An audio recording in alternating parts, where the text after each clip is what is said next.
Hello bachchan, let's read this question, and the question says that mean of 50 observations was found to be 80.4, but later on it was discovered that 96 was misread as 69 at one place.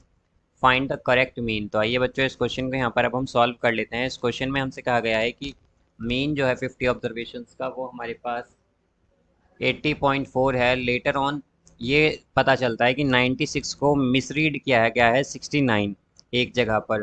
तो हमें correct mean बताना है क्या होगा। तो इस question में बच्चों हम की कॉन्सेप्ट यूज़ करेंगे। की कॉन्सेप्ट यहाँ पर हम यूज़ करेंगे that mean is equal to sum of all observations, sum of all observations, sum of all observations divided by total number of observations, divided by total number of observations, total number of observations, number of observations, observations, observations। तो यहाँ पर बच्चों अगर हम देखें तो हमसे क्या कहा गया है, हमें मीन जो है 50 ऑब्जर्वेशन का वो हमें पता है कि 80.4 है। तो अगर मीन 80.4 है तो बच्चों हमसे क्या कहा गया है कि 50 ऑब्जर्वेशन है, तो यानी कि टोटल नंबर ऑफ ऑब्जर्वेशन हमें 50 गिवन है। तो हम यहाँ पर सम ऑफ ऑल ऑब्जर्वेशन निकाल सकते हैं। तो सम ऑफ ऑल ऑब्जर्वेशंस क्या आ जाएगा हमारे पास, ये आ जाएगा ऑब्जर्वेशंस, ये आएगा, ये हम यहाँ पर कैलकुलेट करेंगे और डिवाइड में क्या है हमारे पास टोटल नंबर ऑफ ऑब्जर्वेशन, तो वो क्या है 50।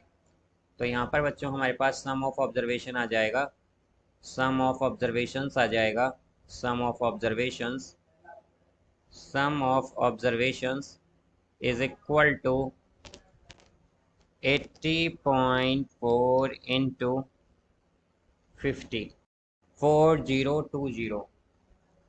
तो ये होगा बच्चों 4020। अब यहाँ से अगर हम देखें तो हमारे पास सम ऑफ ऑब्जर्वेशन आ गया है। ये बच्चों ओल्ड है हमारे पास, बट हमसे क्या कहा गया है कि हमने मिसरीड कर लिया था 96 को एज अ 69। तो हमारे पास बच्चों न्यू सम क्या होगा, जो न्यू सम होगा हमारे पास, जो नया सम आएगा वो क्या आएगा बच्चों हमारे पास कि हम 4020 पहले था, ये मतलब इसमें इनकरेक्टेड वाला 69 है हमारे पास इंक्लूडेड। तो हम क्या करेंगे 69 को सब्ट्रैक्ट करेंगे और हमारा करेक्ट किया था बच्चों 96 था, तो 96 को हम ऐड करेंगे। तो यहाँ से ये हमारे पास आएगा 4020 माइनस 69 और प्लस क्या करना है 96। तो ये आ जाएगा 4047, 4047। तो यहाँ पर बच्चों ये हमारे पास क्या आया, ये हमारे पास इस तरह से आ जाएगा। अब हमें बच्चों मीन कैलकुलेट करना है, बेसिकली न्यू मीन।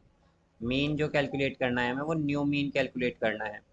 तो यहाँ पर बच्चों हम जानते हैं कि न्यू मीन क्या होगा, sum of new new observations divided by total number of observation. तो बच्चों न्यू सम क्या आया है हमारे पास 4047, और टोटल नंबर ऑफ ऑब्जर्वेशंस क्या है बच्चों, अगर हम देखें तो टोटल नंबर ऑफ ऑब्जर्वेशन हमारे पास सेम ही रहेगी 50।